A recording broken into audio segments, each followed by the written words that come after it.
Najib tampil pertahan Guan Eng. DAP desak Mahathir dan Anwar berdamai. Pemimpin DAP mahu Guan Eng dan Kit Siang berundur. Akhirnya IGP minta maaf pada Guan Eng.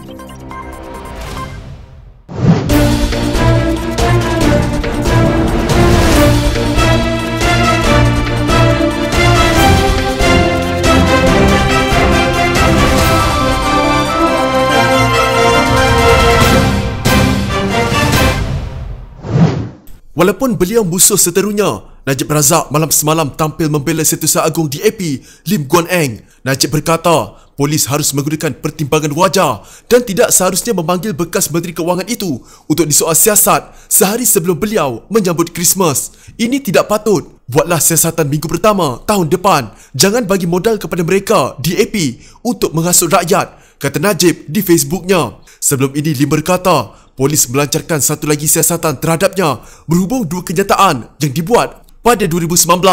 Lim berkata, polis memaklumkan peguamnya, Gobind Singh Deo, yang juga ahli Parlimen Puchong, bahawa mereka mahu menyoal siasatnya. Saya mungkin akan bertemu polis pada hari Khamis ini. Hadiah Christmas daripada Kerajaan Perikatan Nasional, kata Lim. Lim yang juga bekas Ketua Menteri Pulau Pinang itu tidak menyatakan kenyataan mana yang disiasat polis, namun mendakwa ia tindakan penganiayaan politik terbaru oleh Perikatan Nasional. Beliau menuduh Kerajaan Perikatan Nasional menyalahgunakan agensi penguatkuasaan terhadap pembangkang.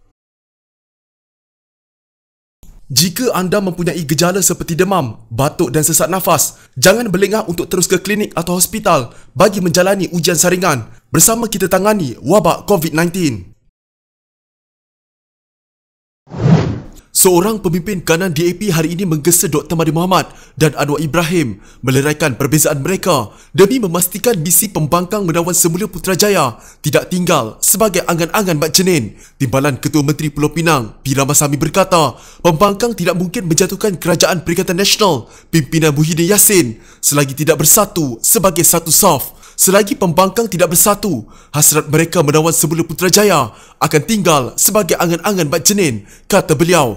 Ramasamy berkata, pertikaian antara bekas Perdana Menteri Mahathir yang juga pengasas Pejuang dan Anwar yang menerajui Pakatan Harapan harus diatasi demi memperkuatkan pembangkang. Mungkin ia kelihatan mustahil Mahathir dan Anwar bersatu kembali, tetapi mana ada cara lain untuk mencabar kerajaan Muhyiddin yang berampas kuasa ikut pintu belakang, kata Ramasamy. Penyokong Mahathir dan Anwar kini saling menuduh sebagai bertanggungjawab atas kejatuhan Kerajaan Pakatan Harapan Mei lalu yang menyaksikan Perikatan Nasional menawan Putrajaya dengan sokongan majoriti tipis ahli parlimen. Para penganalisis berkata, percakaran Mahathir dan Anwar yang juga Ketua Pembangkang dan Presiden PKR adalah faktor utama yang mengekang keupayaan pembangkang menjatuhkan Muhyiddin. Ramasamy berkata, Mahathir, Anwar dan pemimpin pembangkang lain harus duduk semeja dalam mesyuarat tertutup untuk mencari titik persefahaman dalam menentukan hala tuju blok pembangkang. Tanpa merujuk kepada sesiapa, Ramasamy juga berkata,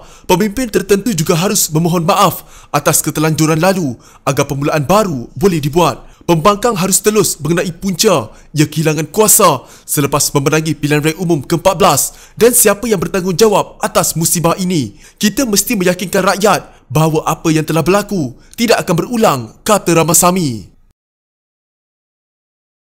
Jika anda mempunyai gejala seperti demam, batuk dan sesak nafas, jangan berlengah untuk terus ke klinik atau hospital bagi menjalani ujian saringan. Bersama kita tangani wabak COVID-19.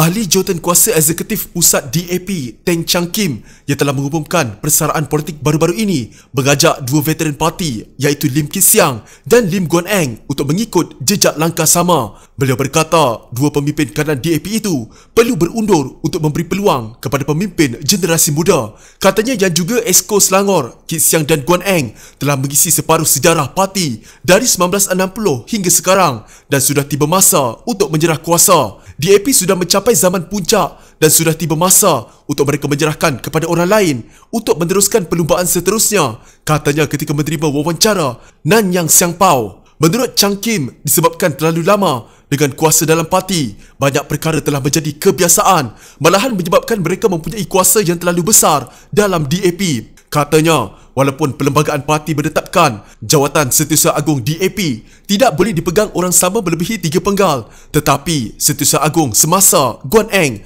telah memegang jawatan itu melebihi 9 tahun. Jelasnya keadaan itu berlaku kerana pemilihan parti ditunda beberapa kali kerana bertembung dengan pilihan raya umum. Mengenai kerjasama dengan UMNO, Chang Kim berpendapat dalam keadaan yang memerlukan, DAP boleh meneliti bagaimana untuk bekerjasama dengan UMNO bagi membentuk kerajaan. Katanya kerjasama itu perlu kerana adalah tidak munasabah jika calon dari sebuah parti kecil yang menjadi Perdana Menteri. Ujarnya soal kerjasama harus dilihat secara pragmatik dan ia juga merupakan perkara biasa di Eropah. Sementara itu, Chang Kim berkata parti sepatutnya melantik pengerusi DAP Tan Kok Wai sebagai Timbalan Menteri Pendidikan dalam Kerajaan Pakatan Harapan yang dipimpin Tun Dr. Mahathir Mohamad. Berdasarkan pengalaman Kok Wai di Parlimen dan reputasinya dalam masyarakat Cina, urusan pendidikan pasti menjadi lebih lancar jika beliau dilantik sebagai Timbalan Menteri Pendidikan pada masa itu, katanya. Jika anda mempunyai gejala seperti demam, batuk dan sesak nafas, jangan berlengah untuk terus ke klinik atau hospital bagi menjalani ujian saringan. Bersama kita tangani wabak COVID-19. Pihak polis menangguhkan tarikh untuk mengambil keterangan daripada Lim Guan Eng berhubung dua kenyataan media yang dibuatnya pada tahun 2019. Ini selepas Setiausaha Agung DAP itu berkata tindakan polis memanggilnya sehari sebelum sambutan Hari Natal sebagai hadiah Krismas daripada Kerajaan Perikatan Nasional. Menurut Lim, pihak polis menetapkan satu tarikh baru pada tahun hadapan selepas dia dimaklumkan perkara itu oleh Peguam Gobind Singh Dio dan Ketua Polis Negara Abdul Hamid Badour. Sebelum ini, Lim diarah hadir memberi keterangan di Ibu Pejabat Daerah Timur Laut Pulau Pinang pada Khamis ini. Ketua Polis Negara Tan Sri Abdul Hamid Badour dengan murah hati telah memohon maaf dalam satu pesanan teks kepada saya atas kekilafan pegawai beliau menetapkan sesi merakam kenyataan saya pada sehari sebelum Krismas. Saya mengucapkan terima kasih kepada beliau atas ucapan Krismas beliau kepada saya dan keluarga, katanya dalam satu kenyataan hari ini. Semalam, Lim memberitahu dia dipanggil polis untuk memberikan keterangan Khamis ini yang disifatkannya sebagai hadiah Krismas daripada Perikatan Nasional. Dia turut mendakwa siasatan itu bermotifkan politik terhadap pembangkang. Untuk rekod perbicaraan terhadap Lim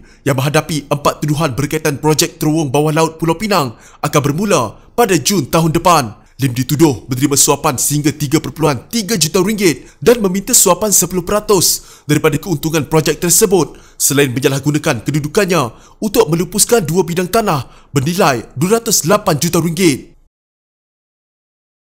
Jika anda mempunyai gejala seperti demam, batuk dan sesak nafas, jangan berlengah untuk terus ke klinik atau hospital bagi menjalani ujian saringan. Bersama kita tangani wabak COVID-19.